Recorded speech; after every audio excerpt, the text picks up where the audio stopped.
volunteer work. I'm also president, so I have a board as well. So I'm like the mayor. I have a board I answer to for the Veterans Outreach for the state of Mississippi, which is all your VA nursing homes. So anything they need in those homes, like we just bought some furniture, outdoor furniture for Kosciuszko, because we've got a VA center. We've got Oxford, Kosciuszko, Jackson, Collins, and we're building one in Traditions down on the coast. So I'm heavily involved with that. I do have a daytime job, so I do travel the state as well, selling the good stuff, candy and tobacco. The taxes derived from that to pay for a lot of things here.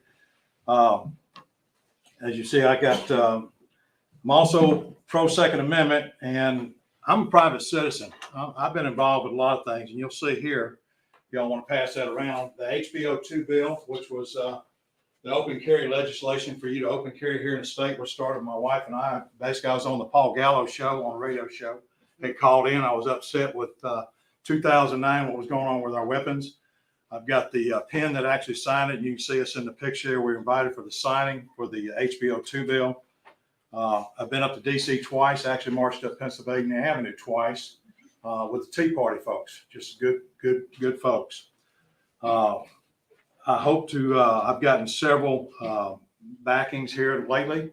One of 19 non-representatives to get a backing from MPVR, which is Mississippi Parents for Vaccine Rights. I'm one of 19.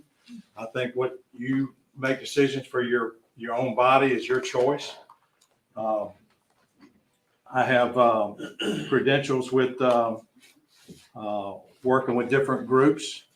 I call it, Hal is a personal friend of mine, Hal Marks. I know he just moved to Tennessee, your former mayor. We had a relationship when he started running for governor. He stuck his toe in the water for a little bit.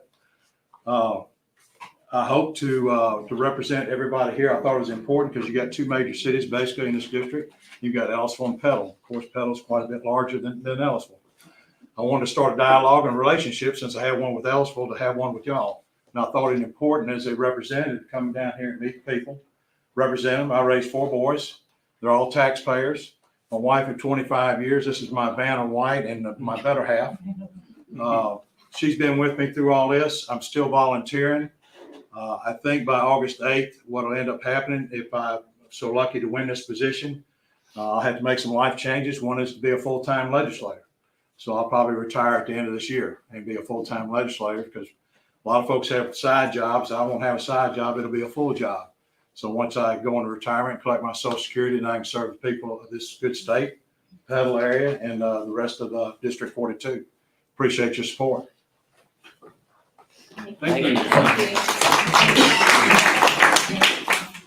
Next on the list, Dr. Malty.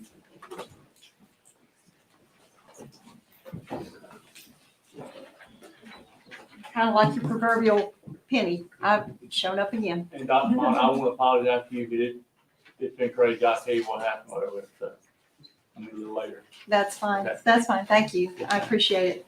I did not know what you had found out when I brought you the list of the possible merchants for the fluoride, so we can begin fluoridating our water. So I also made phone calls. And like you, I got some real negatives, because when I started with the phone numbers, I started with the 601, the 662, and the 228 area codes, because I like to deal local. If I'm going to look for somebody, I'm going to go where I can go. I did not find any of them that would say they could supply the city of Petal. They all said that they didn't have it available for sale to people outside of their contracts, is basically what happened. Okay. So I couldn't find it in Mississippi. However, I went to Industrial Chemical, which is in Mobile, Alabama, which isn't that far away. And even the young lady gave me pricing, 40-pound bag at $2.45 a pound. That's going to come up to about $98 a bag. And according to the newspaper, it was said that Petal had bought 112 bags. So I just quickly did some math there and ended up with less than $11,000. I don't know how far 112 bags go. I don't even know if they were the 50-pound bags or the 40-pound bags, but just dealing, this lady said they've got it, it's on site, and it's ready to be sold. So I wanted you to know that we need to get our water fluoridated for the children of our town. Matt, how long would that last us? Any idea? I have no idea on fluoride. Our water's already chlorinated, but we're talking about fluoride. Talking about fluoride. So Can we get an answer on that? I can get you an answer on it. Right. Past records and stuff. And then there's an optimal amount, of course, to, I think we fluoridate to 0.7, and of course it's between 0.7 and 1 part per million. But now the list you gave me, they're telling me something totally different. On one of them, it's like they have 200 bags on hand ready to be sold, but they told me that 400 bags are allocated. So they don't know when they're gonna get any more in. Now, I called, Coast Floridators down there. They don't have it, they don't know when they'll get it.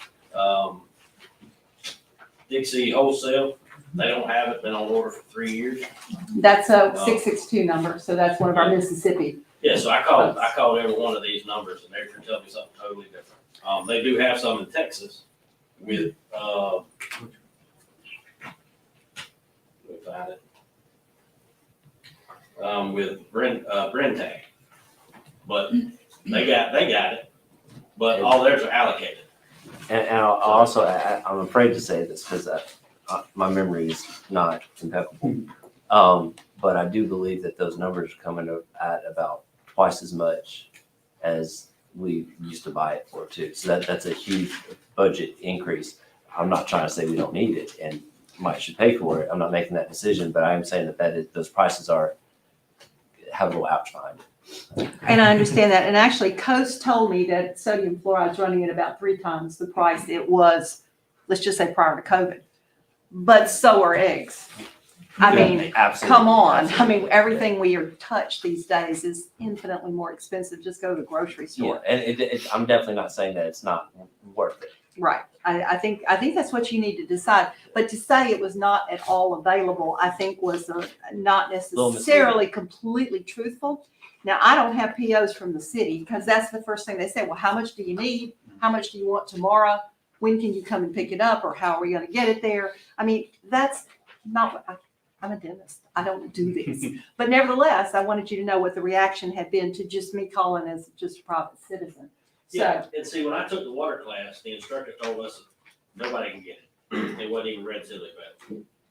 But, and that may have been right at the moment you were taking that class, but and you're right, but I hadn't followed back up on it. I called everyone on his list. They have it, but they're not saying that all they have is already allocated to different places. As I say, we have it, but you can't have it. Exactly right. well, then what we need to find is how we can get on their list and that 200, get our names on that, and then we become their customers as well. I understand that, but the problem is the long-time customers, obviously, they're gonna take care of them first, because they've already pre-ordered theirs, and if some of these have some back order for 3 years, the chances of, Gosh, I wish that we were one of those cities on the back we, for 3 years, well, instead of being here trying to reestablish some kind of relationship. I understand, I've only been here for 6 months. Exactly. Ms. Barber, do we know of any of the other water associations around here that are still fluoride? Yeah, Hattiesburg. I think Drew and I talked, and someone said Hattiesburg gets it. They're still fluoridating, so it's possible. Yeah. It's just a matter, we got to work on this. If we're gonna have it happen, then we need to make this be something we can get done. And Matt has tried to, at a low level, our level, Yeah, cross coordinating, again, they were like, hey, you need to talk to our boss. Again, they're very protective of their sources, and rightly so, but I think, fortunately, I think, our mayor's down talking to their mayor at the conference, that'd be great, I think we just need to I'll bring it elevate the up, next, that, because us guys, we're at our level, we're being told, hey, it's a premium. We Monitoring. need to talk to the mayor about that and see if he'll. And like I said, I think we were paying $90 a bag previously, we put $20,000 in our budget for this year, it's about $15,000 last year. What's that? It's about $137.50 a bag. So that's, So it's not quite twice, it's Yeah. 2/3 more. so that's, but we also upped it from 15,000 to 20,000 this year. And we didn't use funds from last year because we were almost Yeah, 9 months. So the money's budgeted. Oh, yeah, the money's always Awesome, budgeted. awesome. Okay. It's a commodity supply, which, again, I think it's starting to slowly get back on board. We just have to get our nose under the tent, like a camel, and try to get our names back on the list. I wonder who was our previous supplier? that'd be optimal to go back to who we were getting before, then Yeah. I can find out. I don't know personally, but I can find out. Donnie would know. I mean, that's who, I would go back and say, because that's who we would have a long history with. And we should be good, our money's good, I think. And then, if not, then we need to reestablish, coordination or use our leverage with Mayor Barker. Tony's a good man on that. Yeah, he is. So we'll But get thank you it. for staying vigilant and keeping us, Certainly. Present. Well, I just want to let you know, I'm trying to do everything I can to help you be able to do what we need to do. And So, we appreciate you, Dr. Martin. yes, thank you. we'll have an update next meeting for you. Yeah, that sounds great. Next meeting is May the what? May the second. Second. Yes, Thank you. Thank you, Yes. Mayor. Next, Ann Culpepper. I'm going to speak on the South here, the rezoning. Oh, okay, So if you want okay. that. Then, we're ready to get to the agenda then. First on general, there's no old business, no proclamations or resolutions. So we're on general business. The first is the request to set a hearing date of May 9th, 2023 at 6 p.m. for property located at 1130 South Main Street. Motion. Have a second? Second. All in favor? Motion carried. Next is request to remove from inventory one refrigerator, asset number 3309 due to warranty replacement. Motion. Second. All in favor? Aye. Motion carries. Request to grant a special exception allowing a metal building with a brick facade on the front and west side for a new building to be located at 529 East Central Avenue, per the planning committee's recommendation. Motion. Is there a second? Second. All in favor? Aye. Unanimous. The next is request to grant a 9-inch variance on the west side back corner for a new building to be located at 529 East Central Avenue, per the planning committee's recommendation. Motion. Motion. Second, Second. all in favor? Aye. Motion carries. I would like to say Okay. that that's really near my house, and that building, even though I hate painted brick, it looks great. It's coming together. Any back page, did you? Well, I haven't been inside it yet, It's but across from I can Pizza Hut. actually see it from my It front looks porch. good. It looks good. It looks good. I'm Looks great. very happy with it, and so are the neighbors. This is the extension, passage. The 9-inch? Oh, we jumped to the 9-inch. Okay. So this actually scratches that inch, a little bit of daycare. We jumped down. Okay. All right. We vote on Number 7. Yeah, number 7. that. Number We're 6.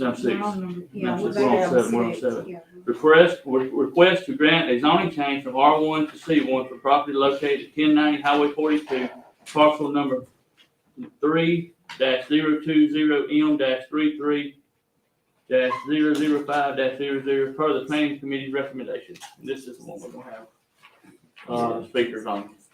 Motion. Yep, do I have a motion? Second for discussion. Second, first, second, okay. All right, we'll hear from, first of all, we'll hear from, Ms. Allen. Allen, you go ahead and start. Okay.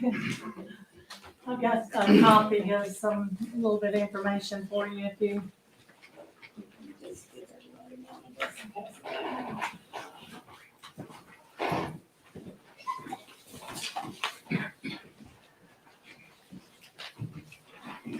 Boy, this is a process, isn't it?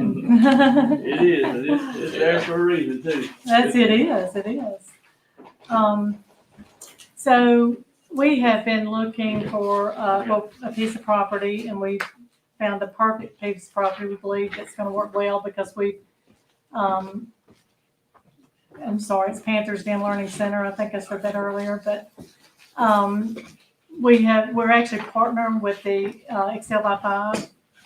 So we're gonna have the room, to build on some classrooms for the 4-year-olds that's needed so badly in Kettle. I guess I'm here really just, I did a little Google search on the map, which I know y'all see that. And I know on the map, the city map, it has been, voted on years ago as far as being commercial property. I've got we have a pending appraisal right now because until we get it, because the property value, of course, if it's a C1, the property value is gonna hold better than I don't think we can even do it as residential, but so that's why we're asking for it to be zoned as a C1. I know there's a little bit of pushback with it. There's the property that is on the corner of, right there by the red light in the bank that just sold. They did that, That's Magnolia. Yes. in the burn, they did that, control burn on that house. That one actually backs up to the yard of the property behind it. This property that we're looking at doesn't back up to anybody's home, their I backyard. think I know I talked to a bunch of the residents, I think what they're more concerned about is the road coming back to Yellow Pine and the traffic flow that's gonna be kind of impeding on Yellow Pine. I think that's their main concern on that. Okay, and we're doing, a circle drive in the front. Of course, it does have access to that back property, which that property is gonna have access no matter what it's turned to. But, the property, I don't know if you can see, actually about right behind where that little dot is there is a storage building back there. The property doesn't even go past that storage building. So, it's gonna be more like, to me, it would bring value to the way it is now. It's got I appliances. understand that there's gonna be a circle drive, so the entrance and exit for people coming and Right. dropping their kids off are both gonna be off of Highway 42. Off of 42 is the direction we're gonna take, So people won't be driving through the back. I can't promise nobody will go on you've got these roads right here. We've got our water company that has access to that. I know when we pay our bill, we go, instead of going out and making a loop, Well, I'm talking primarily but primarily, parents who are picking up their kids. Absolutely. and aren't gonna be coming through. we're building a little I don't know what you call that. Yeah, so it'll have that little, A portico. yeah, there you go, this is called, they'll have the little portico where they pull under that and let the children off there. And the buildings, the daycare is open Monday through Friday, from 6:30 to 6. 6:30 to 6. So, and in a daycare, it's not like your school where everybody has to be there by 8:25 at the high school. I know we're rushing in and there's all kind of cars there.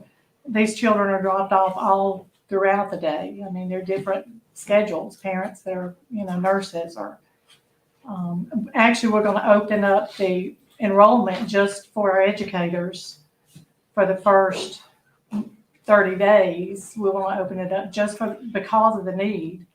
We want to open it up just for the educators to be able to get their kids in a daycare before. So we've got parents now that are driving all the way on the other side of Hattiesburg to take their children. Danielle now currently owns Panthers Den Learning Center in Hattiesburg. She's got a long list now just for pedal students that are needing a place to go, and we're just having to turn them away. But and I have looked at other properties. We have looked at other properties. I've looked at other properties along that same route, but those properties, like I said, back up to somebody's backyard. This one doesn't back up to anyone's yard.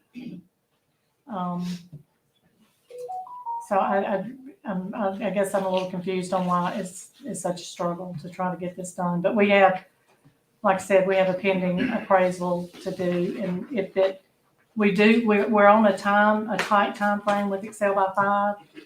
If we don't get this approved, I guess we're just going to fold on it and not be able to provide the service. So.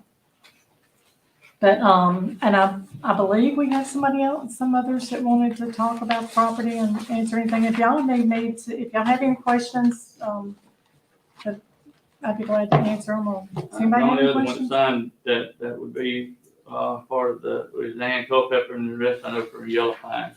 Okay. Can I ask some specific questions? Yes.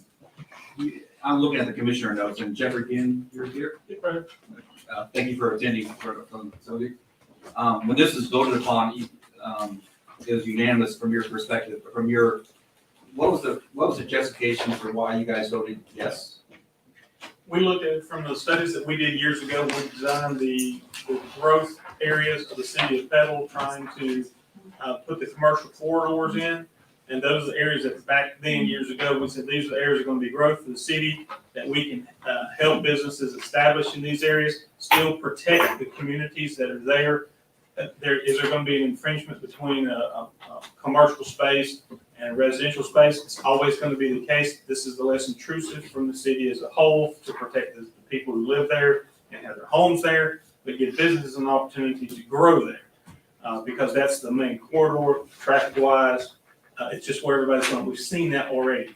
So in the event that this was going into, and all 4 pieces of property that are there were completely inside the commercial corridor, it fit the structure that we have already implemented. So we decided to go ahead and approve that to let it be rezoned. If I can say, Now, you had said that whenever you were speaking about it, you kind of skipped over it, but you had mentioned that this had to be zoned commercial, it couldn't be zoned residential. What was that about, if I could ask? It's, SBA, we're doing a commercial, we're doing a business loan for the daycare. It's a business. Okay. And it would also be against our ordinance. Yeah, I wouldn't think we could do, I think I looked at, yeah. So C1 was the lowest commercial. So it's not, and I know there was some concerns too that was brought up at the last meeting about, they said you could sell it, if something should happen to one of us, that you could sell it and put say Dollar General on there, and then they'd have a dumpster in their front yard. I mean, basically looking at a dumpster, which believe me, I have complete respect for the properties back there. And I think they'd be very happy to see, once we get it all cleaned up and all the appliances out of there and get the old dead trees. It looks terrible right now. I mean, it's just, So it's my abandoned. particular question is, I was looking through our ordinances and I saw that R2 allows for daycares to be on that. And so instead of turning it into a C1, would it be feasible for y'all to turn it into an R2? Or is that something that conflicts? C1 makes the property worth more, and the money that we're investing into it, that's what I was about to finish saying, but the money that we're putting into it before we added in the drive is just under $1 million. There's no way that block of property by itself would be worth that amount, the money that we're putting into the facilities for to have these 4-year-old classes. I mean, we couldn't sell it for enough for somebody to rip off a building, tear everything down and then just start from scratch. That is something. Yeah, so it is going to be what it is. And like I said, the facility that we're building is up toward the front of Highway 42. I think it's going to be really beautiful. I think they'll be pleased with it. I don't know if anybody's ever seen Bellgrass. They got the. You showed us what the building will look like outside and inside, but what we don't see is what this is going to look like on the property. And you're saying you're using the existing house. Yes. What's happening on the backside of the property? What are your plans for So the existing house, let me look at it. So, okay, so the existing house is just from where you see the kitchen, all that on the back is an addition. So we're building on classrooms onto the back. 3 big classrooms on the back, and that's going to be for the Excel by 5. And so that's what the addition is. Yeah. And all of this is going to be just redone on the inside to accommodate these other classrooms. And we're closing in the garage for another classroom. But it's going to be a really nice facility for the kids. Can I piggyback off her for that? Yes. So it's actually under the collaborative Mississippi. Excel by 5 is just, Okay. may help, but the Thank you. collaborative, so Petal Primary has, I think, 4 classrooms for the pre-K. Once those get full, then the kids will, the ones that don't get accepted will end up going to Head Start. My center will be the only center in Petal that will have the collaborative to bring in extra kids to get the education to start kindergarten. So those extra classrooms that you're seeing on the back of the property is for the collaborative program. That falls under the Mississippi School Education. And that's it's just a partnership with the district, just to be clear. That's correct. And how many children are we talking about there? 40 for my birthday. That's just for the pre-K. So let me ask a question too. Thinking in terms of someone who lives on Yellow Pine. Okay. What are your plans in the future for those back two lots that face Yellow Pine? See, Yeah. as if I were lived on Yellow Pine, I would be very concerned about that, you know, is that going to be? There is no plans for that other than playground. I mean, just, we've got to put some playgrounds. Now, the playground still, I mean, there's so much property on the front side. I mean, we don't even need the property on the back side at all. Right. So, I mean, you If wouldn't. I live on Yellow Pine, I don't have to worry about you building a road back that way for traffic to come in and out and all by my, all these folks would be driving up and down my street No, we would not be throughout the building, day. we would not be building a road. There is already a drive there. So there is a drive to that property. I don't want, But that's something you could easily take care as far as closing oh, off. sure. Yeah, in the we back could, there, but this is what I told Danielle. I said, I'm, we went and spoke with a lot of the neighbors. There was, I think we had 3 that, they just said no way. The others were, we covered everything, showed them everything, and they were happy with it. They were excited about it. So I wouldn't want somebody to dictate or tell you that you can't drive. I wouldn't want to, you know what I'm saying? I wouldn't want constant complaints if there's somebody coming through the back access. So, I mean, I'll be just frank with you on that. I mean, you just wouldn't want. Honestly, complaints, who would they even complain to? It's hard to complain about somebody who's following the law. You have Right. if this is rezoned, you have every right to do so. So there's no. And there's already a road there's if you'll look at that that last page, and I know y'all are familiar with this, but there's roads. I mean, there's access there. There's access. The satellite image shows the driveway. Sure. It's real clear. Okay. Ms. Allen, Yes. a follow-up question, because I think I know the scratch ditch you're scratching, is that I would be concerned too of having. I would too. Yeah. And we could say all we want this administration, that we will not allow this to happen. But the new board to come in, new mayor to come in, and things change, you guys could sell to a corporate entity. So there's no, in zoning rules are supposed to be permanent. supposedly. And that allows stability and longevity and planning efforts. That's why I asked Jeffrey, is like, what is our long-term city goal for that area? Like I said, I think that planning effort and that map was done on a previous administration. I know that things changed, and I welcome any input. I think Steve and I are actually the only remaining board members from the board that actually established this commercial corridor years ago. And I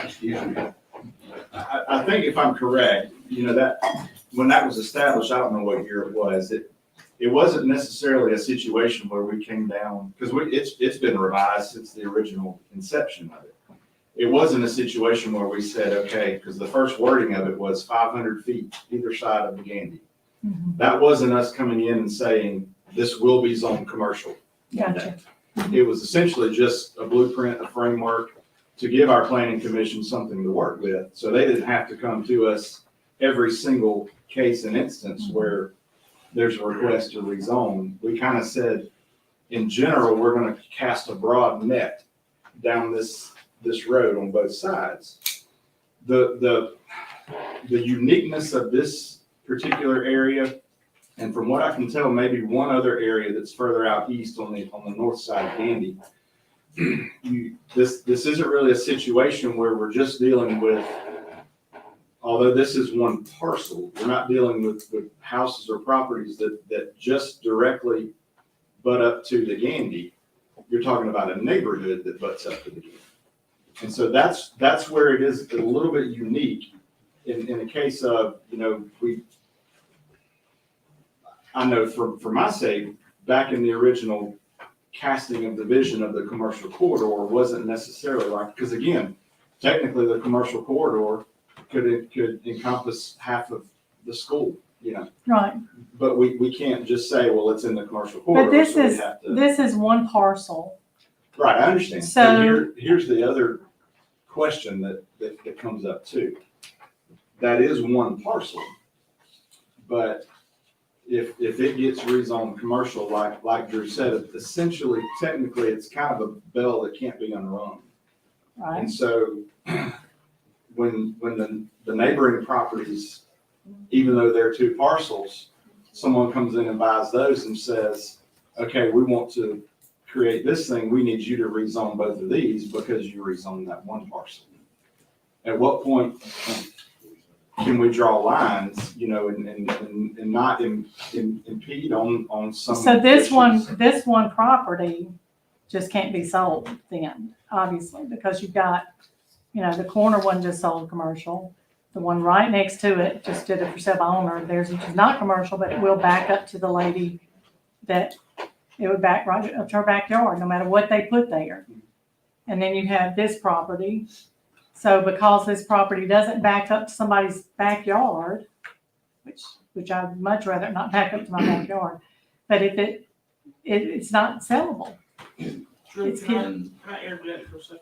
Yes, go ahead, Jeff. One of the other things that we did when we looked at this is we do look at the neighborhood and we look at what's out in that area. And things that we've done up to this point in the commercial corridor. And if you look at what's existing and what's been approved in that area, there is a neighborhood there and there is some lines that do abut each other.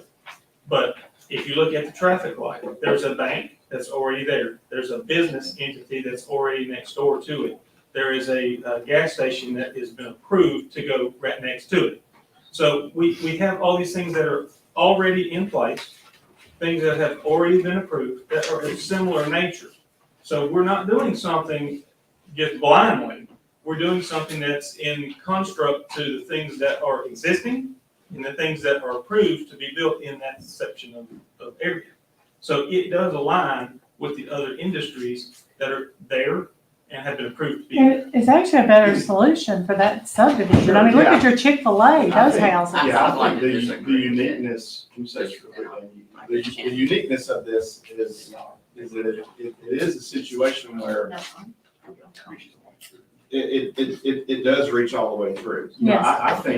I think if you poll the city, the administration, whatever, as far as having this facility there, that could probably be the best case scenario for that area. I don't think there's any doubt about that whatsoever. And please don't think or hear me saying, oh, I don't want this Right. establishment there.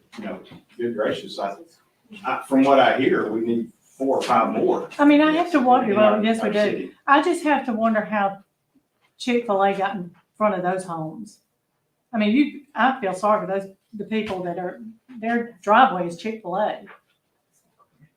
More of a I know it's commerce. commercial, so You're talking about that's the Old Farms same. Road. Yes. It's the same, It's, a- backwards 15 years or 20 Yeah. years ago, Old Farms Road was residential and, but at least And this that one was would be, developed the same this one would be concept, protected by a daycare.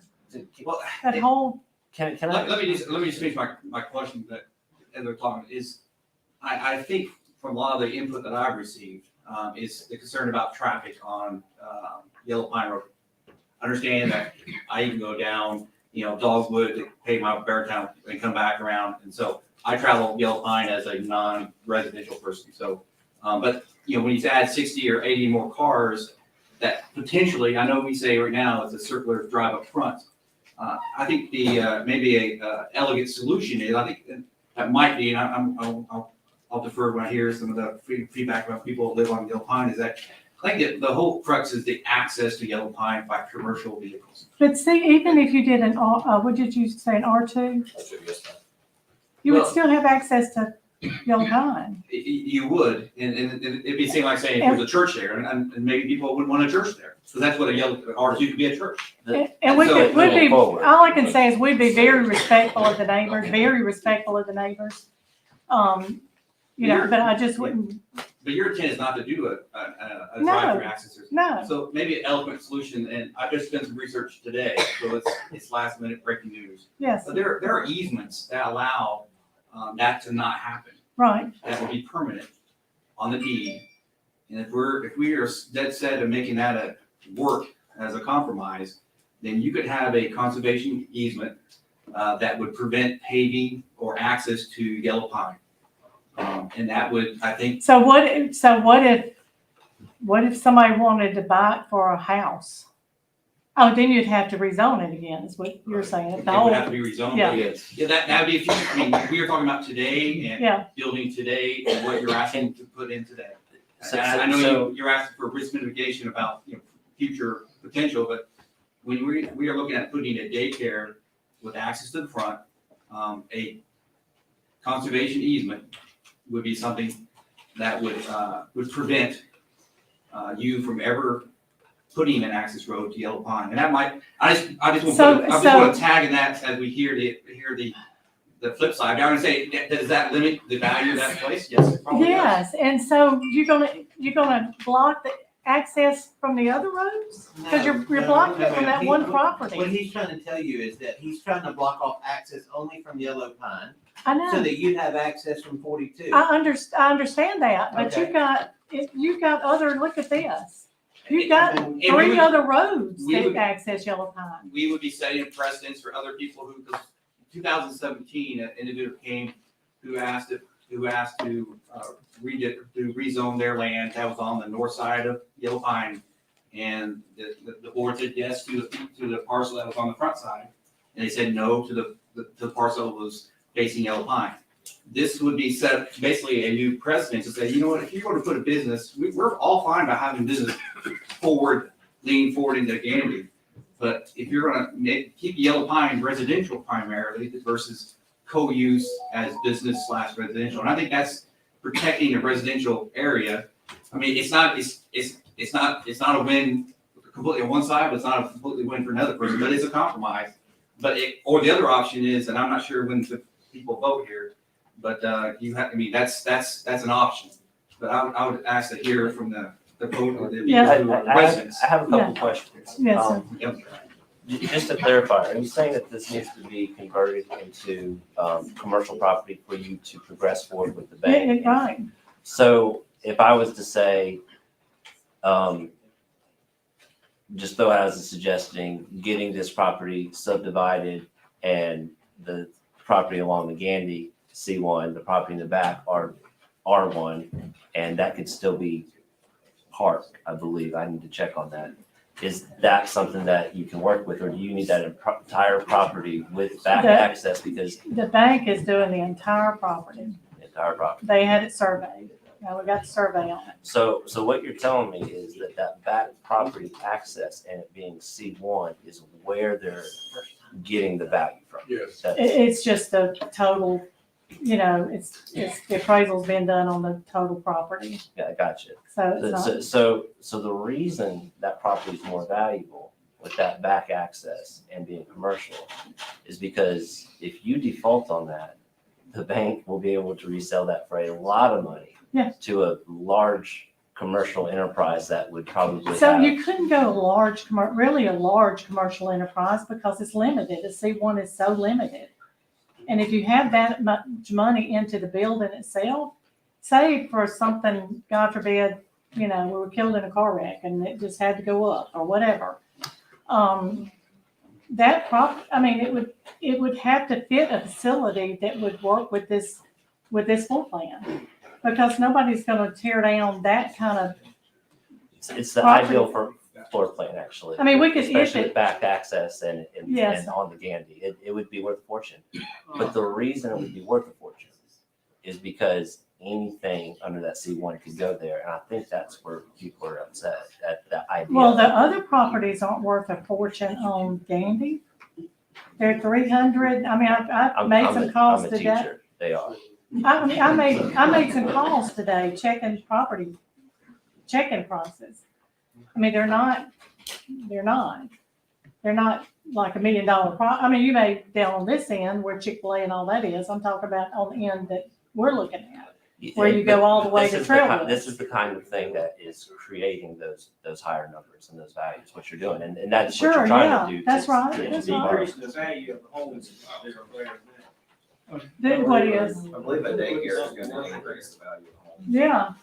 I mean, it could be. It could be. I mean, but that's not what we're doing. I mean, we're not, Evelyn Dandy is commercial. I don't know, I agree with that, definitely, absolutely. so. Let's go to Sam's gonna be talking about, let's go ahead and let Ann talk, and then we're gonna get to the people at Yellow Pine. That's what I was asking. So I am here representing Excel by Five. I'm Ann Culpepper. I'm serving as the chair this year. So with Excel by Five, those of you that don't know, it is like a collaborative through the state of Mississippi that we do, and it is showing the importance of education and those formative years of birth through 5. So, Mr. Allen, I know that you deal with a lot of those in your jobs every day with our kindergartners and at Petal Primary. So just my role right now today is just give you a little bit of facts. One of those is the fact that currently right now at the primary school, we have 350 kindergartners. So in our city right now that we currently only have 220 spots. That includes all of our daycares. And anyone that's in here that owns a daycare, Mr. Jackson, he'll probably tell you how long the waiting list is. He probably gets phone calls every day. And we have the best child cares currently here in our city. We just don't have enough. And I think that's what, Craig, you just mentioned a while ago, we need about 4 or 5. So just for 40 spots, this is how much work it's taking. That is how much value that we need. And as we know with the school bond issue, everything that's happening, we're only going to continue to grow. So, so speaking on that part of Excel by 5 and the importance, it takes 6 months for a child who has not been in any type of preschool. It takes about 6 months to understand school, to learn school, to get good at school in kindergarten. That's a lot of time they waste. Our kids that are enrolled in our current preschool programs here in the city, they're at the top. They excel. They're doing a great job because they're being invested in, but there's not enough spots. So we've got the willingness, and we have someone that's actually coming in to take on this huge task. And I can't even speak on the part of the neighborhoods that's affecting. I hate that. We're very blessed to live in a city that has aldermen and community members that are all trying to find the best solution for everyone, because that's what's most important. But I'm here to speak on those 40 young citizens that we can impact by giving them a place, because the lists are long. There's not enough places, and it's only getting bigger. I mean, this kindergarten class is our largest. It's going to be even bigger next year. So thank you for your time. Okay, now, Dan Beeson is first on the Thank you, list. Real fast. Oh, wait. Do we want to keep it together? I know one other person would like to speak forward from the retail point of view. They need to put it on the sign list. I thought those were. Oh, that is, you're right. Yeah, they can speak in just a second. I would say, Mr. Dan, would you mind if we keep all the four together? Sure, yeah. They can go ahead and I can like. I'd rather wait. You go ahead. Okay, we'll do it all together. So, yeah, go ahead, Marcus. I'm looking for this. I understand. So, sorry if I missed the sign-in. No, you're fine. nothing to do with that. It was just. What's your name? Marcus Simmons. So guys, I'm the realtor who's involved with the property. I've had it listed for 18 months. I've gotten, several calls a month over the course of that time, many of them being thinking about developing this property from a residential standpoint. As soon as we start talking about the numbers and based on comps, it is very fairly priced, then the residential development aspect of it completely goes out the window. Because this is such a unique property, because it, borders both roads, as we've openly discussed, the comparable properties for this have commercial value, which is more than residential value. So it's immediately priced out of anybody who wants to develop this property residential. And I think it would also not be fair to the property owner who has been in their family for decades to ask her or expect her to sell this at a significant discount so that somebody could develop it residentially. I also don't think that you guys want to be in the habit of, telling people that they have to subdivide their property. Even though I know, again, it's a very unique property. It's the only property anywhere out there that touches, there's a single parcel that touches, both Yellow Pine and Highway 42. So I understand kind of where you are while you're trying to make this decision. And I also respect the job that y'all have of finding a balance between letting people live in their neighborhoods and also being a city that is open for business. So I get that. But from the standpoint of the highest and best use for a property, given those facts, I just don't know what could be a better use. This is going to serve the community. It's going to serve the immediate community, certainly. It's going to serve the school district. It's going to, when you add daycares and childcares to a neighborhood, it increases property values. This is not going to decrease property value in any way. If you think about what could go there, what other boards might come along and might allow this to be zoned commercially, then, this is an absolute win from a traffic standpoint, from a noise standpoint, from a light pollution standpoint. The traffic is going to be limited based on what else could go there on such a large parcel. Like, think about what you could put on a 4-acre parcel and how much traffic that would bring in that would be dumping out onto the roads and dumping out back onto the highway. I really think it's the absolute best case scenario from a real estate standpoint of what could go here. I think it's going to be minimally disturbing to the neighborhood that is there. They're building in a buffer zone between the building and all the activity and Yellow Pine, so the neighbors are still going to have some semblance of what is there now. They're going to upkeep the lots even better than they have been. Actually, they were going to be out there mowing this weekend. They haven't even purchased the property yet, and they said they wanted to go mow it, but then it wound up raining on Saturday, so that's the only reason that didn't happen. I really think this is the highest and best use for this piece of real estate. Again, I understand that the neighbors want that to be residential, and it's just not feasible for that to be a residential property moving forward because of the Highway 42 frontage. It's worth too much for anybody to develop residential homes on there. And just from a zoning standpoint, I think it's been stated, but we talked about why don't we just get this thing zoned C2, and it's specifically the SBA loan that's requiring it to be zoned commercial. Something could always happen. I understand that. And I can't guarantee that it won't, because that's outside. I can guarantee you it will eventually. So, I'm saying something could always happen with their plan, right? But I can guarantee you that they have not once asked me, hey, what is this property going to be worth? Could they do something else there instead of the daycare? Nothing like that. It's never been brought up. Not once in conversation. So they very much plan to put a child care facility here. They have altered their original plans to work better with Excel by 5. They're specifically planning on targeting school district and school district employees so that they can serve the community better. I think they've done a really good job being good citizens so far. I'm excited about people who live in Petal, starting businesses in Petal, especially some that fit so well in the community. And I also think that, moving anywhere else, this really is the perfect piece of property for them. Moving anywhere else is going to be cost prohibitive because of I've looked up and down, I know the comps up and down that area very well. And it's going to be more expensive for them significantly more expensive to try to go anywhere else that has that kind of acreage. Just for those 2 reasons, I think it's a good fit. I think it is the best thing for the neighborhood long term. I know it's not, 5 or 6 new residential homes. I understand that, but the amount of traffic that could potentially touch Yellow Pine is going to be limited, very much so. They're going to be sending people in and out the front. And I think that the amount of people that are going to be coming in and out of there, onto Yellow Pine is gonna be comparable to if they built a couple houses. So, I mean, it's kind of a wash in my opinion. Well, Ms. Simmons, would you speak to what Alderman Brixton's point was, which is what if this city zoned it, changed the zoning on it, but then put in a conservation easement to ensure, and in favor of the city to ensure there was no development of a driveway or access to the backside of that property?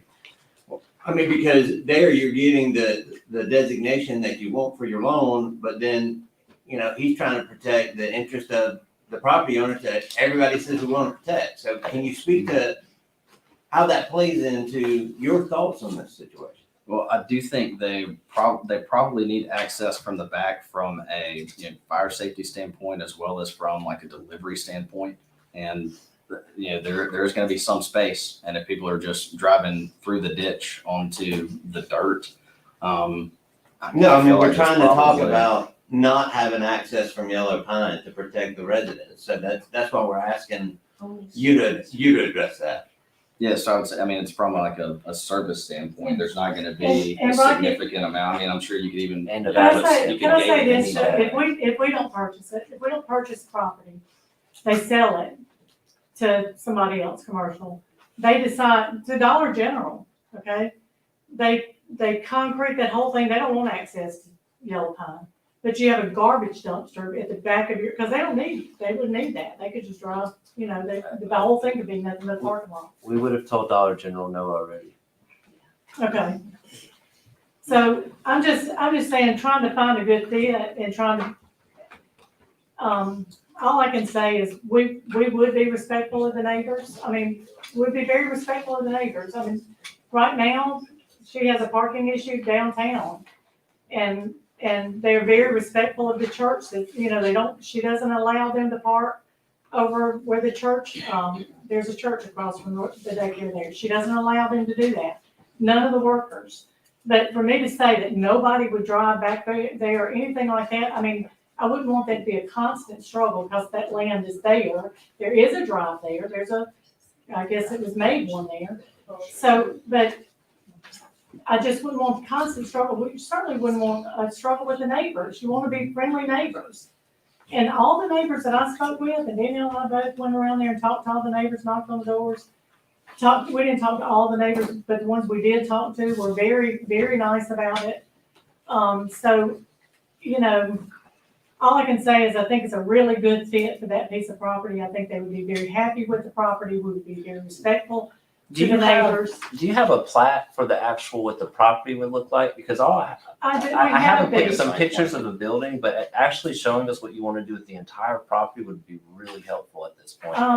The entire property would be, the house is existing now, and it's building on that. Mhm. And that's it, that's it, that's all we're doing right there. And then, and it will have a playground that won't go past even where there's an old building in the back with its missing the roof right now, the storage building. And we're actually gonna have that storage roof, the roof fixed on that and fixed to match the building. Can we go ahead and let, Yeah. Mr. Chairman, Yeah, thank you. just follow up, just one question on that. Yeah, go ahead. I said, the conservation easement, makes it, you can tailor it exactly what we're saying. You say actually no access. There will be no driveway on the backside. Again, as we look 5-10 years down the road and trying to save that commercial corridor along the entire road, protecting the residents, because eventually we expect everyone on the front side to sell. And if you look at that first quadrant of those 12 houses, 7 of them are right now are already needing towards commercial, and that one's already, and one's for sale by owner. But why would you restrict access if you needed a delivery? Well, that is one of the compromises when we look at. Or when we look at the C1, which is codified as neighborhood commercial. Mhm. So we have to have we have to kind of look at how that interacts, and there's gonna be friction points on the road. On this one, it's, on this one, it's, it's behind McDonald's. That's been developed over time, and this is another friction point road that will potentially. And so when we look at compromise, it's something that would allow us to execute what we want to do, what you want to do, build a daycare, have access, circular drive, and yes, they're going to turn and take a right, and then take a right on either Mulberry or go all the way down to Dogwood and go back on, if they come back west, they're gonna go to Yellow Pine.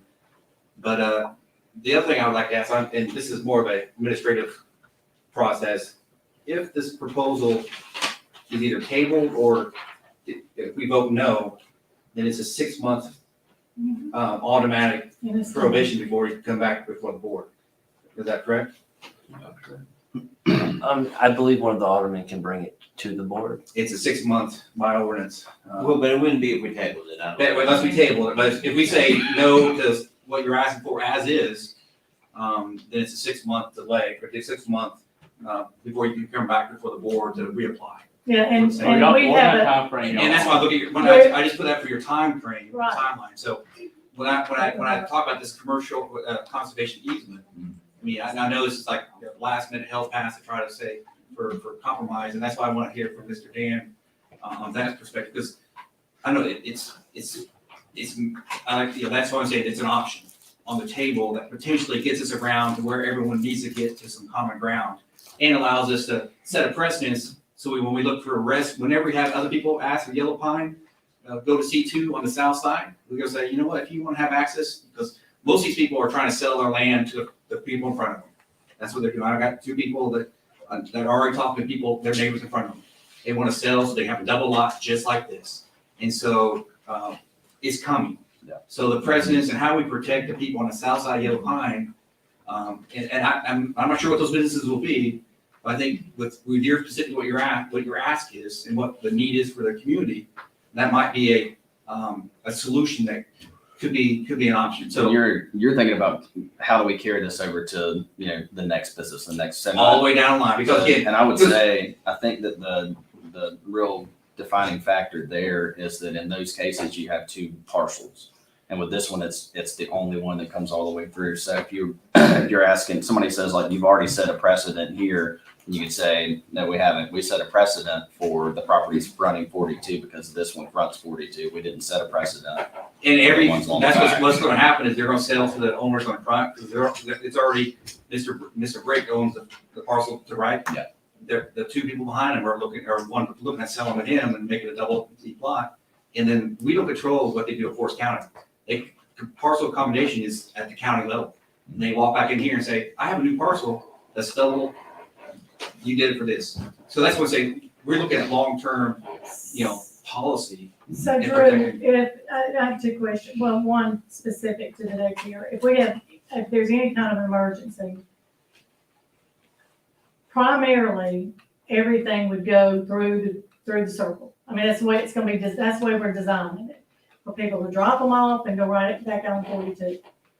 But if we had any kind of emergency with children in that building, and then we would be taking them out the back, and people would, I'm just saying, that I just don't know that we could limit that access completely to not to have that ability if it was needed for emergency reasons, It mean, wouldn't be chronic, is what you're saying. It Right. wouldn't be. right, No, I think what we're debating over at this point is like a few cars a day, right. like So, ever. I mean, with So that being said, that's then they kinda, could pull out of the circle and go down the road right next to it, come back up and go, I mean, nobody can stop them from doing that. If they go through the circle and get on 42 and come loop around. Yes, if they have access to it, and then again, if they have access to a public road, they have access to public road. And we can't, we're not here to debate them driving 200 meters down the road and taking a right, because I know that, I drive in Yellow well, and Line. let me ask one more question. So if he sells another property, like, I know there's the one that's on the corner, I actually called, that's a realtor in Hattiesburg, but Mr. Brick. the other one that's by the, Those are 2 lots. yeah. So if they sold that property and they want, the property owners, just like this one, wants to sell it as commercial, and it gets owned commercial, and it's a C1, or I guess it's a C1, they're gonna zone it for a commercial C1, C2, whatever, as for zoning. Do you have to know what's going on that property before it's ever sold? No. Okay, because if it's not, and he goes and he sells a piece of property over there, and he sells it as a C1, and so what, that they can't access it, the back, wouldn't matter. And then you really can't stop anything that's on that list for on a C1 that's allowed on a C1 to be put on that property. Is that right? Like if it was perhaps We would still adult. be And having I was the asking same Gerald. conversations for every piece of property that we're having right now. So If it, something doesn't get rezoned without board approval. No, she said if it's already rezoned. rezone, yeah. We don't get to tell them what to do with it as long as they're within our ordinance and state law. Yeah, that's what I was gonna ask you. So yeah, that's my point. If somebody would They have do whatever they buy and see. So if somebody, right, if somebody did buy it and they say, just use this one for example, and she sold it as, see, when everything fell apart on our end, we didn't do the daycare. And she got it zoned for C1, sold it, said, look, nobody's gonna have access to pine, yellow pine. Y'all don't have anything to worry about.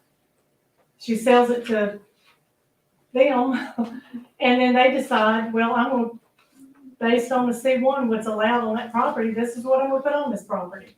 I So think you not understand. anything you can do with it. No, Yeah, but if they gave us an easement that didn't allow that, if you Yeah. just hold on for a second.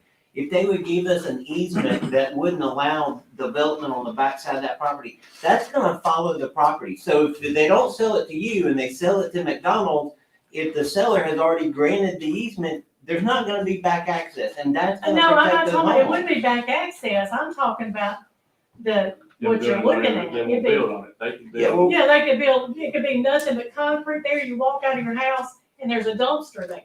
that's right. Well, I mean, That's you my know, point. yes. And there is actually, there's screening in our ordinances, based on offsets, and there's, 15 feet, you gotta have certain sort of, what they call it, screening. That's also what, conservation easements allow you to do, you allow you to plant trees, and what does that prevent?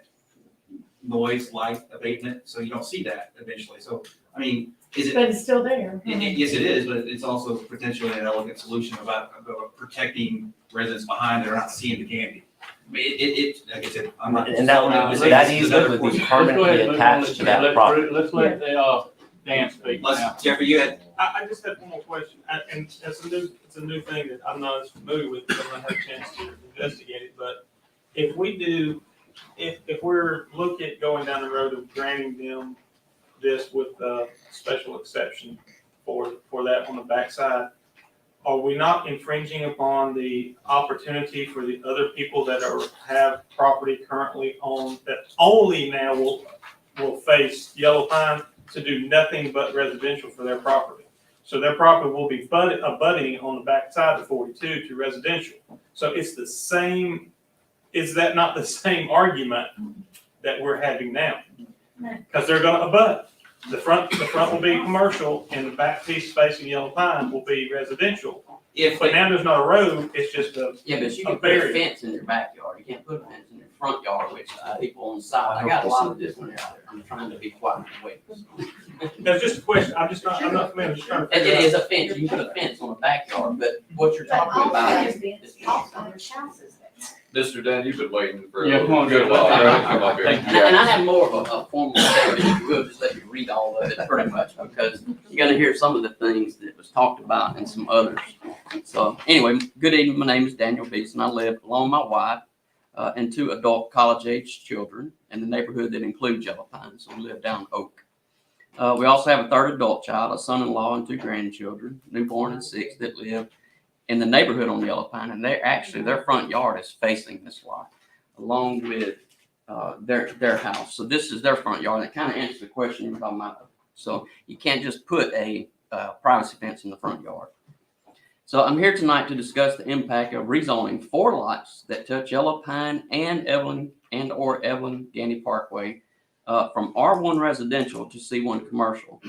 I'm going to discuss the reason to vote no to commercialization, as well as the negative impacts to our neighborhood.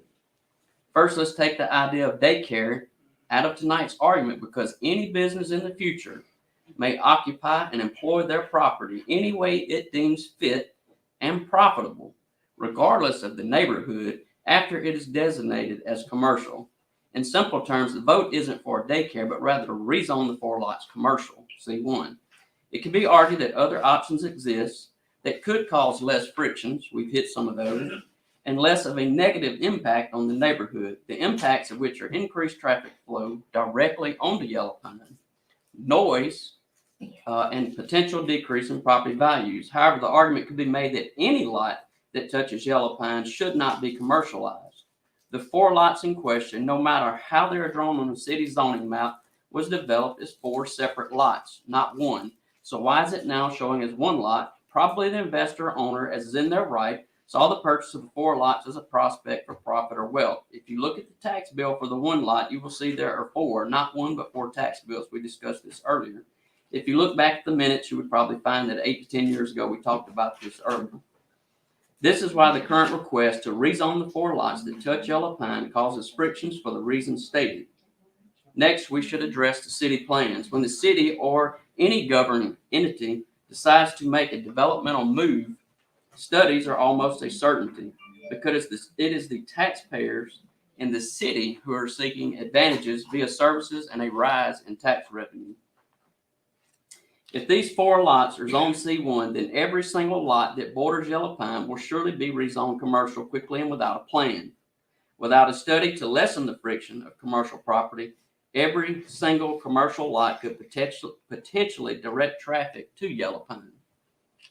And with that, you will then understand the impact of voting yes to rezone these 4 lots of commercial. It is after yes that you will see the results of profit over citizens. It is then the citizens of the neighborhood will see the true meaning of what happened as their property values fall, in effect making them upside down on their home. The third order effect could result in legal recourse, or other residential property owners seek compensation for their losses due to hasty decisions for which they had no vote. A vote of yes will negatively impact an intact residential neighborhood and thus destroy the integrity of the neighborhood. The next question is evident for the future. We've talked about some of this. How do we lessen the friction for future commercialization, not only for the residents of our neighborhood, but other neighborhoods as well? That's the city's business first and foremost, and it's incumbent upon the government to mitigate, and is necessarily and rightfully so, to any impacts to the residents. Of course, my small brain, I cannot be the only reason as to the decision of what to do, how, when commercial impacts residential. Any purchaser, present or future, retains the right as the new property owner to place any business it wishes regardless of traffic. It will be the city that will have to figure out afterwards. Think of a car wash business that directs traffic on the yellow pine. It is their right to do so, unless there is a buffer prohibiting any of the future businesses from dumping traffic into our neighborhood. A true and honest discovery of impacts is the best course of action prior to taking the step of rezoning these 4 lots or any lots that negatively impact the integrity of a neighborhood. Some residents are going to question, which they have in here, when is the right time to rezone these properties from residential to commercial? What about the current property owners of lots in the neighborhood that border yellow pine and EGP? Will their land ever be developed? I understand that the long rectangular corridor that we're all discussing will eventually be commercial, which is true for almost any neighborhood in Petal in the far future, as we do not know how big the city will grow. So timing is the key to commercialization. So it was, as I could argue, that cows once released their bowels on the property in question. It wasn't viable to commercialize it when the cows sorted, but today we're facing this question. That doesn't mean we just flip it without a plan, without regard for the negative impacts of the citizens, without buffers, with results of increased traffic flow and decrease in property value. Also, there, according to real estate listings, other property owners that are looking to commercialize the property on yellow pine. This means we will once again revisit the friction caused by commercialization on yellow pine, as well as other Petal neighborhoods along these commercial corridors. I gave you the reasons to vote no to commercialization, as well as the negative impacts to our neighborhood. So I would end in saying, don't act hastily, for once you designate a property commercial, it will be commercial for the far future for the buyer developer to deploy it as it sees fit legally, regardless of the impact of future citizens. Lastly, I'm asking each of you to vote no to rezone 4 lots on yellow pine. And if it would, who do we have here at yellow pine? Do any of y'all agree that they should make that commercial? Mrs. Thompson wants to speak to you. Okay. I just want to just say something quick. I face the property. Ours faces the property. The driveway that she speaks of is not a real driveway. It is something that someone has made. It's a makeshift driveway. It doesn't get you anywhere because you go straight into the grass. Do we want to Would we like the daycare? Sure, daycare's fine. Would we like the compromise? Fine. I'm good with compromise. That would be fine. But do I want to have the uncertainty of if they don't make it? And that is a horrible thing to say, but if they don't make it, what comes next? Because at first it was, oh no, we're gonna drop everybody off in the front. Oh no, we're gonna drop everybody off in the front too. And then we get upset when we can't find out we can't have a driveway in the back. When we're already saying, no, we're not gonna use the back as a driveway. So that kind of did not sit well with me. But I'm fine with the compromise. With the back of the property not being used as a driveway to our property. Because would I like to see kids out there? Sure, that's fine. You're talking about with a buffer. With a buffer. With a buffer, With yes. a buffer. Okay, make that. Because I won't lie to you, I'm gonna be out in that field part of the time anyway, more than likely chasing one of my dogs at some point in time. Because they get out, everybody sucks. But yeah, Can I just ask, what is Panthers Den? Is this at the old Howard's place on downtown Hattiesburg? Yes. What, yes. can I get filled in, like, when did this become a thing? I mean, I wish it was a thing 2 years ago, because my daughter was one of those kids that. I bought it March. Okay, got it. Okay, we have a motion. I'd like to Well, we already amend my got a motion. motion. We got a motion. Clerk, we have. No, I'd like to amend my motion. Wait. I would. Then, I'm requesting an motion to table this for the next meeting to give, the requesting, party a chance to evaluate based on tonight's discussions. And with the fact of knowing that what, if it is denied, the 6 months basically puts you out of your timeline. Well, it's gonna put us over our timeline anyway. Our next meeting is on the May May 6th. Because May 2nd. with the collaborative, I have X many days to Get it get up it and up going. and going. Yeah, and we're already pushing. And We it's didn't know we were already gonna go through all this. Push back, push back, push back. But my whole thing is even, I mean, they don't mind the daycare being there. That's great. But who's to say that the parents don't loop out on 42 and go up the street and use yellow pine? I mean, I can't stop them from doing that. So what's the difference in? I don't think that's their issue. Their issue is just the driveway in the back. So if No, y'all their did the issue was compromise. the Yeah, the traffic on the road. And so if they loop around, the traffic will still be on the road, whether there's They there's a have to drive have, there for safety or. reasons, you're gonna have to or have there. some kind of access if it has to be. For daycare, who said that? I did. You know the daycare rules? No, I don't know the daycare. Again, I think we're arguing about daycare when we're actually arguing about it being a commercial We're lot. talking about a commercial Okay, so lot. really, in here, when we're talking about this, we're really just, we have beat this bush, dog, whatever, to death. Well, now we're back It to a is commercial lot. a commercial lot that we're talking about, not a daycare. We're not talking about, you're buying the property. If you buy the property, you're We're gonna back want to to square put your one. daycare on it, but we're talking about a commercial lot. You know, I'm not sure of your timeline, your business timeline, but our next meeting is on May 6th, but we do. May 2nd. May 2nd, but we do have the opportunity to call a special emergency meeting to make a decision on a specific task.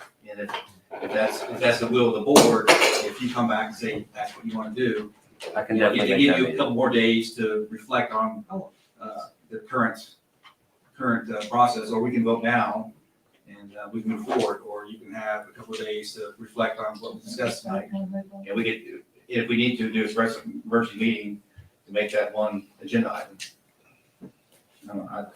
You made the motion, but Now, is that time gonna do anything for you? other I was than- gonna say, it's gonna If depend it's on- tonight or, if it's tonight or. Yeah, we just probably need to just vote and let's move forward, so. I mean, we just need to know one way or another what our game plan is, because, Well, I mean, we got the appraisal pending, I've got.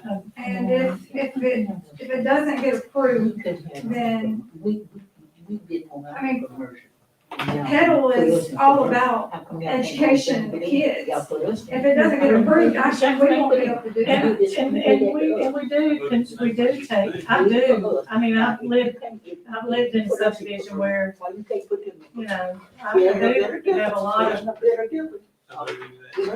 concern for their subdivision. Like I said, if you've ever been out to Belgrade, and you've seen how they've got a daycare, it's beautiful. I mean, the way it's set, it adds to their community, it doesn't take away from the community. So, I mean, all we can do is tell you what we're gonna do on the property and that we will have the utmost respect for the people there and direct the traffic out the back. Put this, put the driveway, where everybody's going out the back. I mean, we don't, out the front, I'm sorry, out the side. Out the- So right now, we're going off of feelings, like you're just telling us like, hey, we promise we won't hurt your feelings, but you don't want to compromise. Is that correct? No, I'm Sarah, like, for- It's gotta be let's- commercial, we don't want commercial. No, better answer. Right. I think they would be okay if he was willing to do what they suggested as a compromise and close it off where there is no access. I think that they would be okay with that. I have a question. It would affect the appraisal. So, Everything that they talked to me about, they said they wouldn't have a problem with the Yes. front being commercial. Good. but is a lot not wide enough so you have access to the back where you go this side of the building? If you have access to the back. Or just saying that the front to commercial From and the back front to. to the back. But their appraisal has to come in at a certain amount. Back access to, Did I ask You y'all? mean, you wouldn't just go out over the curb, is what you're saying? No, you Mr. go Mayor. to the road. Yes, ma'am. In order, To the back of the house. in order, That way. Go ahead. in order, and No, Miss Ada, no, y'all just a second, Miss Ada's got something she wants I mean, to we say. don't have an order. Go ahead, Miss Ada. And I just want to say one thing about all of this here we talking about. When it come up to where I live, we didn't want it commercial, but y'all put that building out there in the middle of us, and it's commercial. Now, hadn't that building been there for like 40 years? I don't care how long it's been there, you still put us in commercial, it ain't a bit of difference, it's not a bit of difference. Y'all put it in commercial, in the middle of Springfield, homes in the middle of us, and y'all put it commercial. So it's not a bit of difference. If It's the you go, opposite. it's not a bit of difference, it ain't no difference, it's no difference. Y'all put us in commercial, put that building in commercial on us, you put it commercial on us. And it ain't a bit of difference, they don't want commercial, we didn't want it. but Amen, y'all did. mama. I'm sorry. They want commercial, they don't want commercial, but we didn't want it neither, but y'all give it to them. It ain't no bit of difference, let them have commercial, they have to have commercial too, because I'm sitting here and I know what I'm talking about. And I don't care what you say up there, I'm telling you what you did.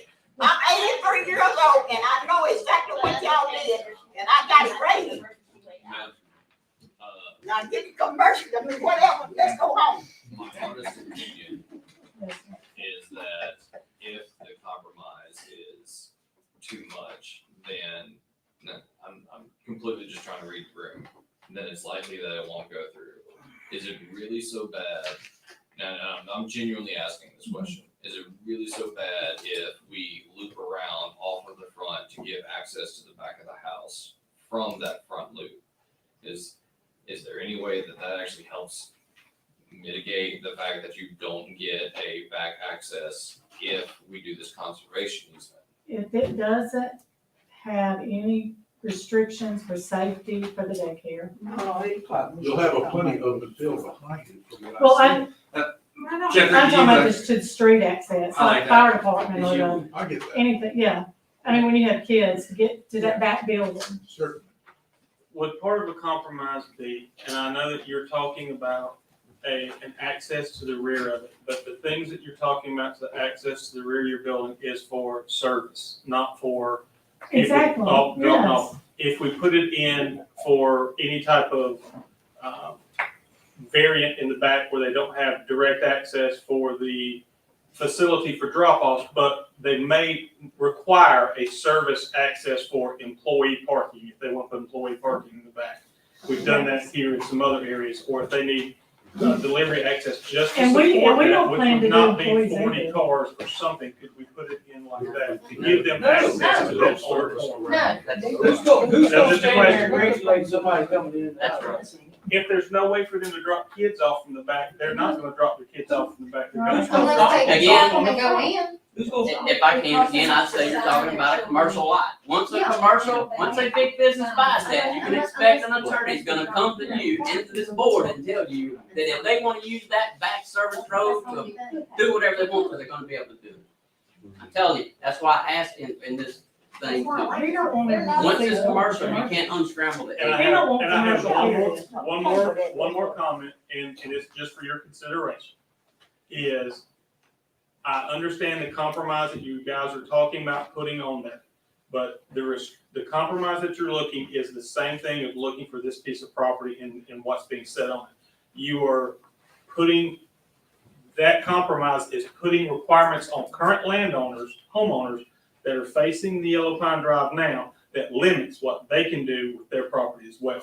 So think about that as well. How's that? Not sure if Can I answer that? Well, no, Can I answer If that? they try to rezone well, I think. I can really answer that. Okay, the only people that's gonna affect is that property and one other one that we've already gotten that one put down, because that's the only one that goes all the way through the Yellow Pine. Otherwise, you're gonna have a house, excuse me, let me finish. A house that has either a fence or it's gonna have a backyard that backs up to it from Yellow Pine. A person with their house there. And most of them have, go ahead. You go ahead. Here's what the fact is. The fact is, in this room, there are people that are going to receive $20,000 to sell this property. There are people who are making money to make it C1. And the people that are losing their money are the residents on Yellow Pine. And that's what you're voting against. That is what this is. And I'm sorry if that hurts anybody's feelings, but that is the truth. How are you losing money? How are you losing money? Do you think that, do you want me to, 80, you said 40 cars a day. And again, I didn't even want to argue, but now you're pulling me into the argument of a daycare. Well, you're saying This is what that 40 adding cars daycare sound will like increase all the- day long with door slamming. That's door slamming 80 times. That's what we're talking about. Now, I You're have talking a about the daycare and cars? I don't hear 80 doors. I'm slamming sorry, all day long. but you know, you're still gonna hear it, you're still gonna dump traffic on there, and that's just the You're daycare. We're not, wrong. again, I got through into the daycare, when in actuality, we're talking about a commercial lot. And they don't care if you have a daycare on there. McDonald's, if they wanna come in there, Then will tear nothing that needs down to and go put there. whatever they want to do. I just have one last thing. Yeah, One- Jeffrey, one last after thing, this, and we need to start closing this Yeah, out. that's what I'm gonna say, one last thing, and I'll quit, is the biggest decision, you're absolutely right, is this gonna be part of what we see the growth of the city? Is this gonna be part of what we're gonna look, because it's gonna be commercial? If you guys put something on there and something happens, you sell, you move, whatever, somebody else can come and buy it for whatever on there. The question that we have today is based on the work we've done to this point, based on what's currently there in that environment, and what we see the future of the city. Is this something that's going to be the future growth in the commercial aspect for the city or not? Period. And that's the question. And I would like, since the pros went first, I'd like to go last. If Petal is a pond and it is just as flat as can be and everybody's all happy and hunky-dory, and you pick up a big old rock and throw it, it's gonna cause ripples across that pond, below that pond, and everywhere. And if you commercialize this, that's what you're doing. In the future, and then for this case, what I'm saying is a smaller pebble thrown with less waves and less problems throughout the city of Petal is what you're looking for. This is not gonna be the first one in that area. And as I am also aware of, there is another neighborhood that is in this commercial corridor towards the other. There's another one right down, another one. So you're gonna have to keep addressing this, and it can start to look kind of ugly when we're all in here. Hopefully not too many people in the world watching this, so maybe we can make it a little bit less ripples in the pond. That's it. And I always like to articulate when you got a question about that's what they're all gonna look like. If you do this type of buffer, that can be a requirement, you know, when they come before the board to go from, because right now all those homes are R1, they're facing on the north side, except for this one. But eventually, like I said, 5, 10, 20 years down the road, when, you know, when commercialization expands and people start selling out and they say, hey, it's my house is, you know, X, Y, Z, whatever, you know, that could be a condition for the zoning board to say, you know what, we're allowing you to flip it from R1 to C1, but you're going to have put a buffer to protect Yellow Pine, and so eventually you have a buffer go along the entire northern edge of northern pine, or of Yellow Pine. Because like I said, I mean, we talk about time is everything. Well, eventually, as people move or, you know, estates transition over, but again, you know, like I said, we look at people live on the south side, they probably won't, you know, why would they sell and move out unless they get, you know, but the people on the north, they'll say, you know what? Mr. Brick has offered me $200,000 for my house as is. So you can do a double lot. Well, he's not gonna be able to flip it to C1 unless he goes before this board, and we can do the same thing. Well, if you wanna do that, you gotta protect Yellow Pine with this, you know, and you won't have access, you know, you'll have access down Mulberry Lane or all the way down by thing, but you'll have that buffer. So you're basically putting the first Lego block in place. And then over the time, 5, 10, 15, 20 years, that could be something like that. But again, I just, that was kind of the concept of that buffer from a policy perspective. Now, the next board, or you could say that's not going to happen, but that's, if we're trying to make this, have this as an option for it to be a viable business. Like I said, if it happens to be C1 and we get ready to vote and make a decision and it's not approved, then Okay, if the buffer's there though, I don't want to hear about the first resident knocking on the door saying, your parents are coming up Mulberry and coming down Pine, Yellow Pine. No, they won't have a choice, they won't have a choice. They should not be able to, that's a public road. That's the public Can't right. complain about But that's been people the doing whole following along. argument with them, is they don't want the traffic on their road. And that's basically, this is going to be the decision maker. This will probably be the vote. Either we can vote tonight as it stands, or we can table it, and call a special meeting, in which case during that time, y'all can figure out, and this can be tomorrow, y'all can figure out, whether or not circling around that building and giving access that way lines up with what you're supposed to do with the daycare. And if that's the case, we can table it tomorrow, you find out that you're good, and the board will likely agree to the easement. But it's gonna be a drive that circles. I know, and I'm saying make a cut off of that drive instead of a drive all the way back down the piece of property. We're trying to To the legally commit to backside, that moving you forward. can make a little carve out off of that circle drive. Then we go from where? You're doing this now. Around That's- the this is building 42. Right. to the back access that you want. Something coming They got it, right they got it. here. We're saying, like, That's you a can simple leave fix. everything the same. Yeah, everybody except for Dan. We got it. No, Dan said it's okay. No, Wait, hey, guys, I wanna calm this down, all right? I understand. So all we're here that's, at what this is that, point. is that, what that's just gonna allow more vehicles? No, it's your delivery people that you don't want going in the front door. So they would have somewhere to go around the building. So that's From the the door to compromise. Yeah, we can do that. Your We can porta do goes that. here. That's fine. You're Yeah. dropping That's it the, here. that's the main argument that's happening. Hold up, we got it. I'm fixing that time. Yeah, that's not, yeah, we can do that. I would say that's the main carve out. We put the conservation easement on the back end, and then you will have access to the back. It will just come off of that front road. That's right. Yeah. How wide is the conservation easement? 15 feet on the road or something like that? I mean, honestly, it's just enough to make sure a road doesn't go there. It could be 2 feet. Actually, it's, yeah, I would make it 25. Yeah. You reach those, I think the offset, 25. well, the offset for your rear entrance anyway is 20, isn't it, for the business? I mean, that's half your line. You guys know that anytime commercial you have to- abuts against residential, you have to give a, like, 20 I think I fair. it's either 15, 20, 25. There's a back lot offset, but since that is now the front, because you're facing the road, then it's almost like there's a building code and we don't have our building person say it, but there is a specified offset that you have to have. And I would recommend whatever that offset is what we term as a conservation easement, and we specify, because that's something the city hasn't done before, and we call it a category 1, which basically prevents no paving, no gravel, no cross We only traffic. have one truck a week. I mean, it's not like it's I a big truck. understand. It's not the truck traffic, it's Yeah. residential. I have a question. What Yes. if we put a privacy fence on the back of the property? Then they The, won't be the able to problem, the see problem us. is still, for these residents and for the aldermen who are gonna be voting for it, the problem is the traffic. It's not seeing the kids or anything like But that. if we put a privacy fence, there's no traffic. That doesn't fix the No, problem no, of they don't potential say. No, we don't. future, 5 years from now, No, or 2 years. no, we don't. Let's go ahead and vote. So this is it. Either we table it, because it seems like y'all are actually kind of okay with this idea.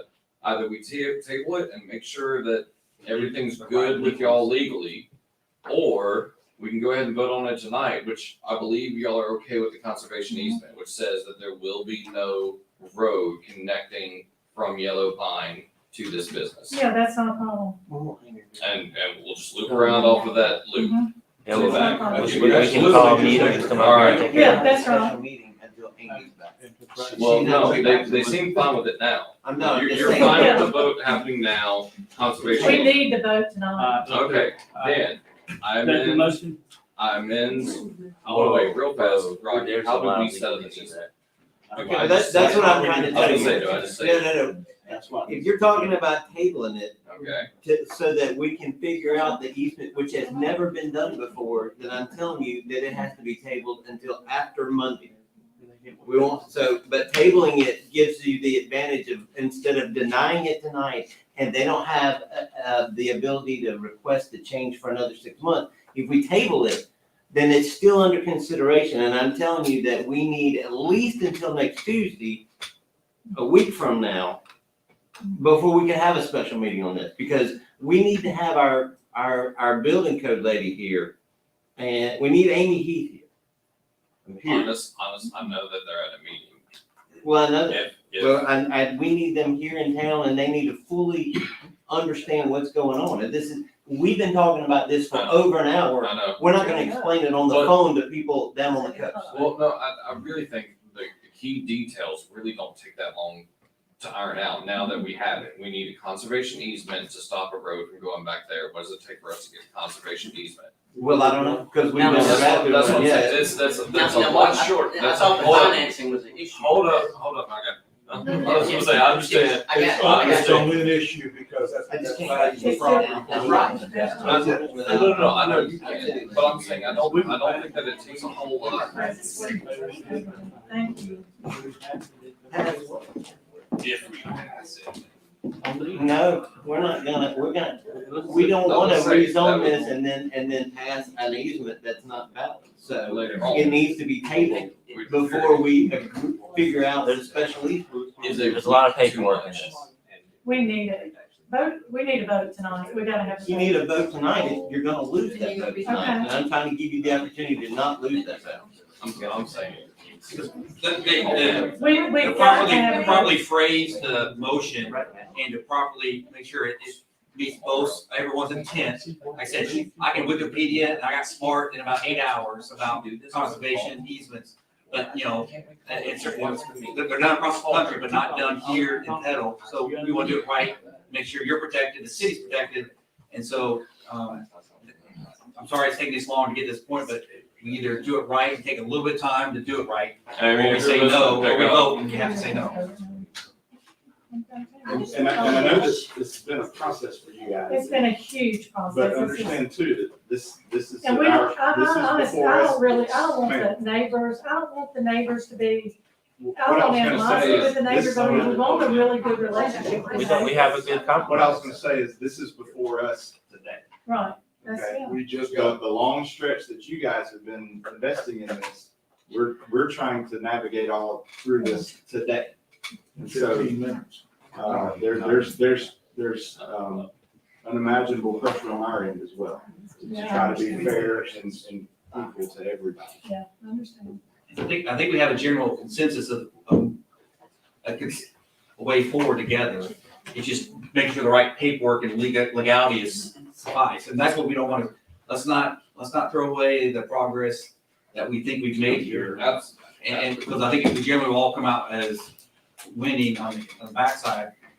And then, but again, we just have to get the right processes and do it right. That's right. So if y'all are fine with this, we will table it for tonight.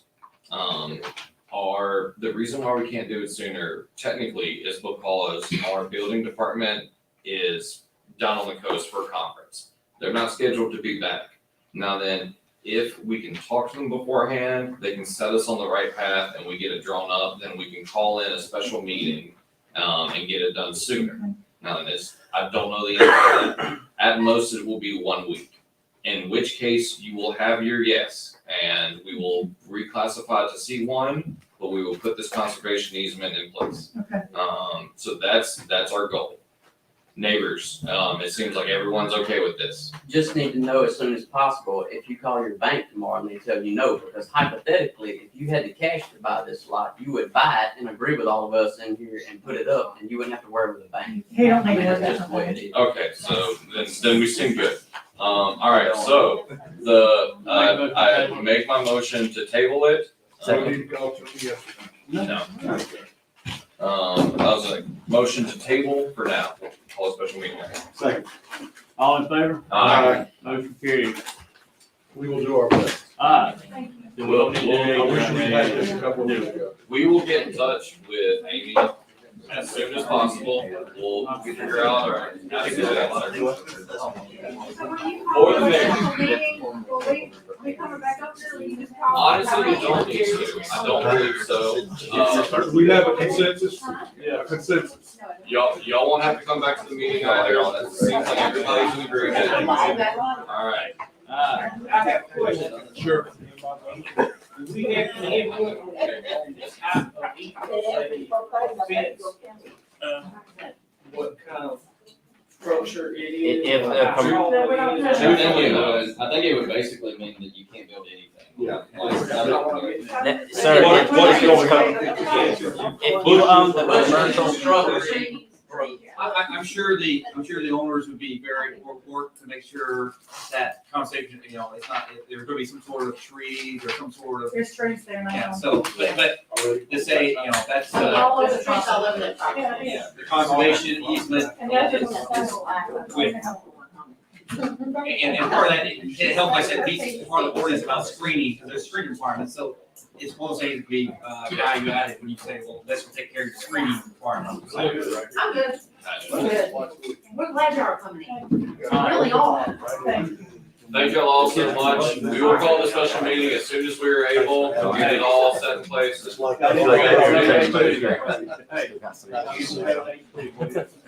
Yes, motion to table. Craig, will you second that? I will second. Yes, sir. Everybody say aye. Say aye. Say aye. Thank you. You got that, we said. Request for the estimate one in the amount of $585,000. Motion second. By the way, Ladies and gentlemen, sorry, we're still in a meeting, so if you talk, we're gonna have to go outside. Right now, we need to finish up. Thank you all so much. I'm sorry we didn't have to. John, nice speaking with you.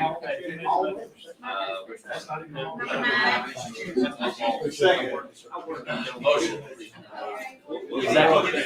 All in favor? Number 10, request for estimate number one in the amount of $232.70 Valley Construction LLC for soccer field for South Huron Way. Motion. Second. All in favor? Aye. Request to adopt order hiring Bobby Oscar full-time in the fire department as recruit fire department at a rate of $11.7521 per hour effective April 9th. Wait, that one's removed. No, that one's not. Pending. Pending drug screen. Motion. Yeah. Second. All in favor? Aye. Is that it? Mayor's report, Motion to. Mayor's report. Report. Consideration of committee, legal. Motion to adjourn. Motion. Second. All in favor? Aye. I second. Hey, we're still live. Yes. I jumped down. Oh, I thought you were someone else that likes to keep us live. Thank you.